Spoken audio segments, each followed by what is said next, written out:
AP politics చాలా రసవత్తరంగా సాగుతున్నాయి. మొన్నటి వరకు టీడీపీ, పవన్ కళ్యాణ్, వైఎస్ఆర్‌సీపీ మధ్య హ్మ్. పోరు నడిచింది. హ్మ్. ఇప్పుడు వైఎస్ షర్మిల గారు కూడా వచ్చారు. హ్మ్.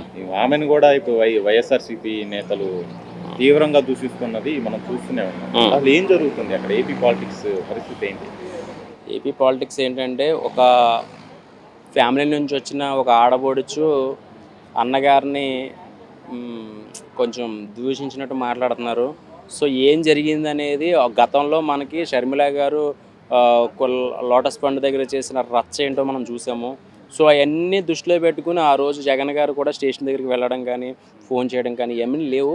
సో, అది మనస్తాపం చెంది బాధపడి వేరే పార్టీలోకి వెళ్ళడం జరిగిందా? ఫ్యామిలీ విషయాల్లో ఏదైనా జరిగిందనేది మనకు తెలీదు. కానీ రాజశేఖర్ రెడ్డి గారి కుటుంబం నుంచి వచ్చిన వీళ్ళిద్దరూ కూడా అంటే జగన్ గారు, షర్మిల గారు, అలాగే వాళ్ళ మదర్ గారు వీళ్ళందరూ కూడా ఇలా ఉంటారేమో గుప్పెట్లో.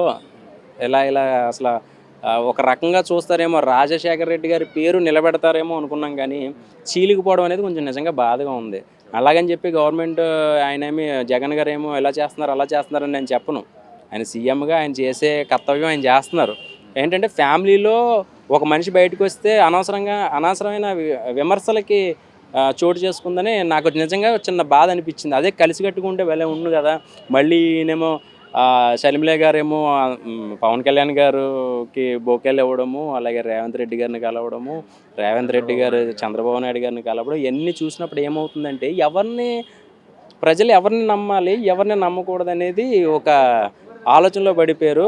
కానీ ఎటు చూసినా, ఎన్ని రకాలుగా చూసినా, ఎవరేం చేసినా మన జనాల కళ్ళు, ప్రజల కళ్ళు, ఎదురుచూపులు పవన్ కళ్యాణ్ గారి మీద ఉంది.